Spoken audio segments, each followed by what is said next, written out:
The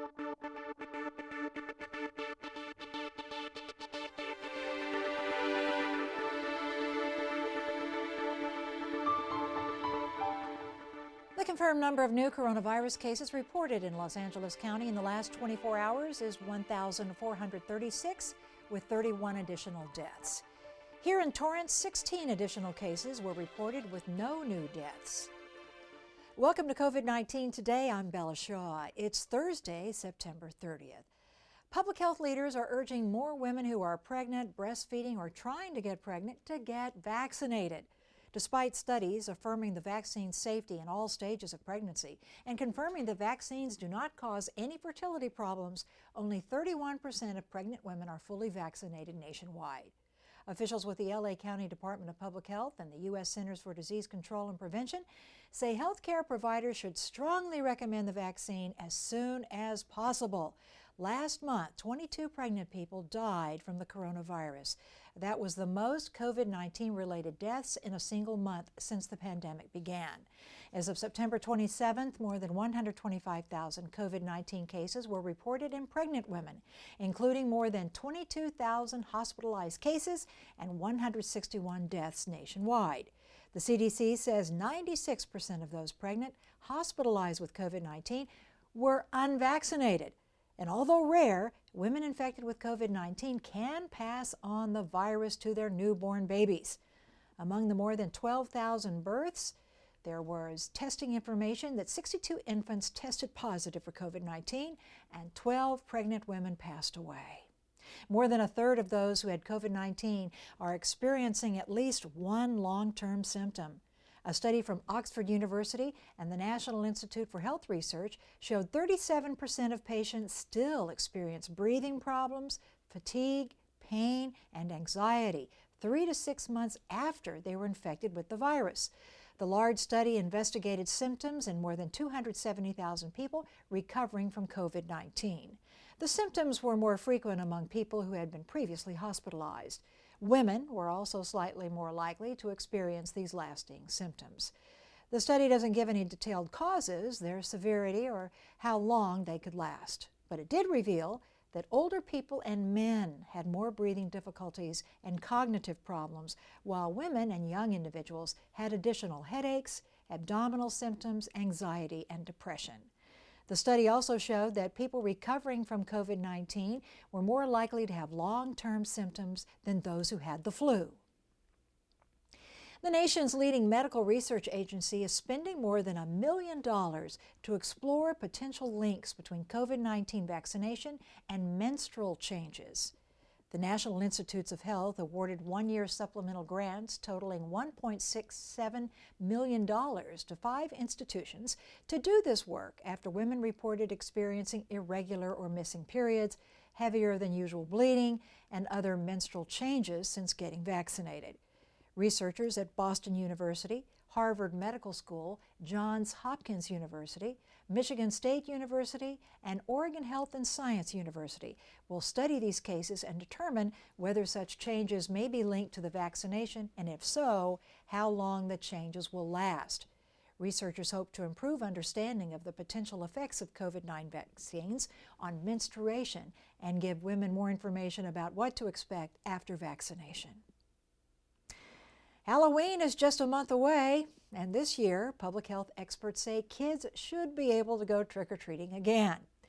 CDC's director, Dr. Rochelle Walensky, shares some recommendations to keep families safe during their quest to get some free candy. Stay outdoors when going door to door, and stay in small groups.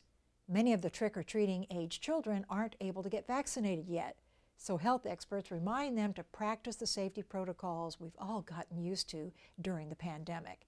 As for the older kids wanting to have some fun in their costumes, Walensky says try to limit crowds, especially large Halloween parties.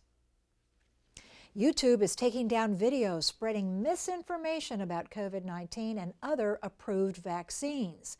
The company confirmed that it would remove the channels of several well-known vaccine misinformation spreaders under the new policy. Users who post false facts about any approved vaccines will have those videos taken down and face YouTube's strike policy. The video sharing platform removed more than 130,000 videos since last year for violating its COVID-19 vaccine policies. It previously introduced a policy prohibiting the spread of inaccurate news related to COVID-19 during the pandemic, including about treatment and prevention. Now, YouTube officials say misleading claims are spilling over into other areas of medicine. Well, mail delivery is about to get slower and more expensive. Starting tomorrow, the U.S. Postal Service will implement new service standards for first-class mail and periodicals, slowing its target delivery time by about 30%.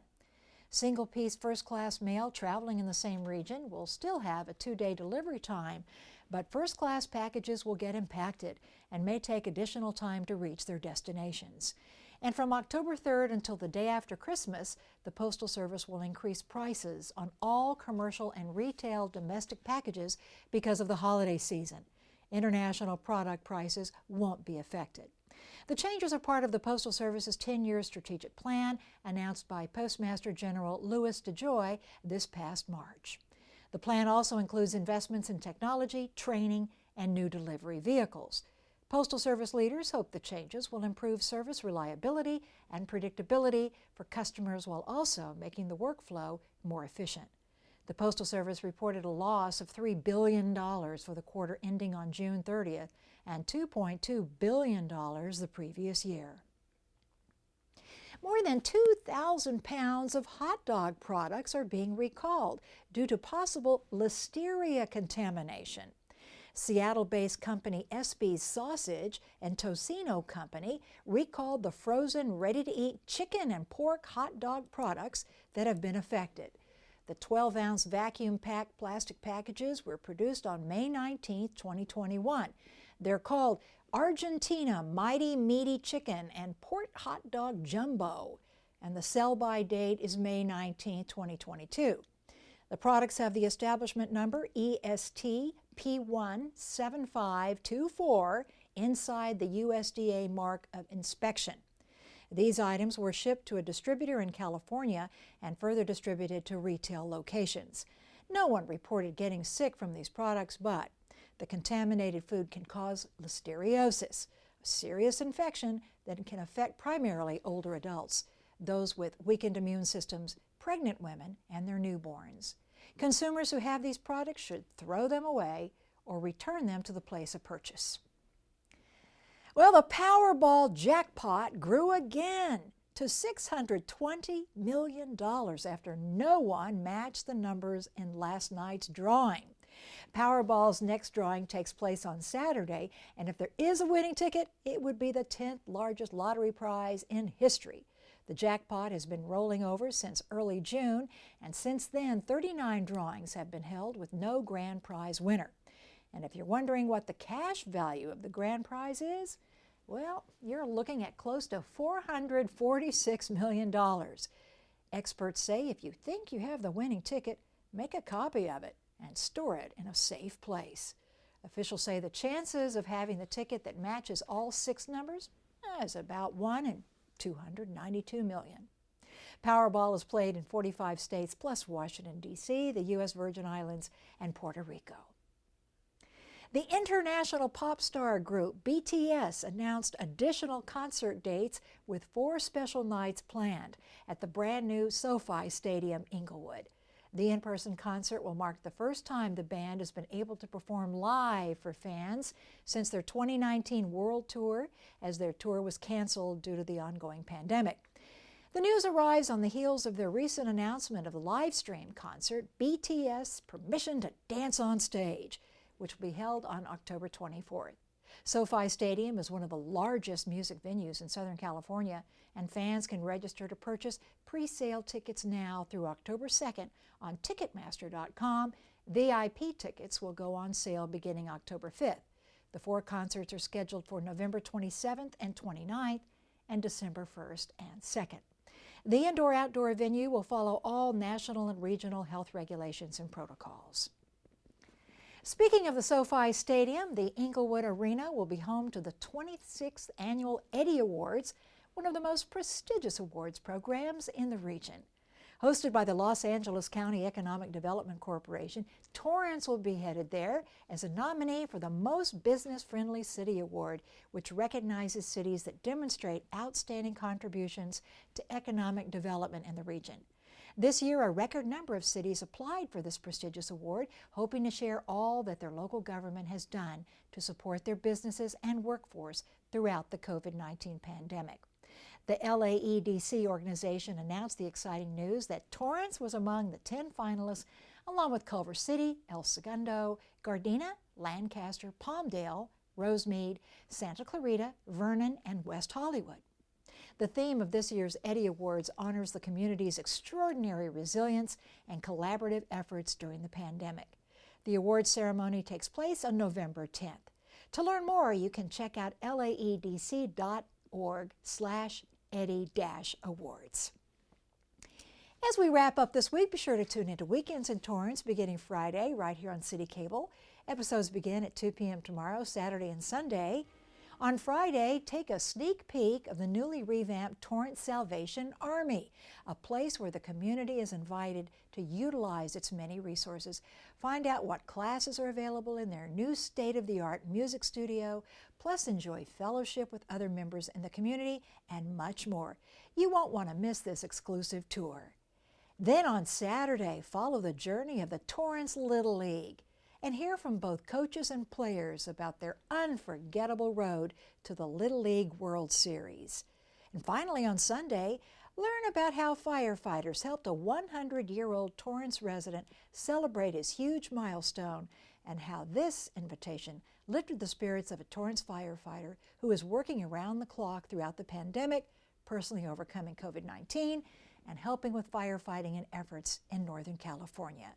Weekends in Torrance kicks off tomorrow at 2 p.m. You can watch it on Spectrum Cable Channel 3, Fios Channel 31, or stream it on our website as well as on YouTube.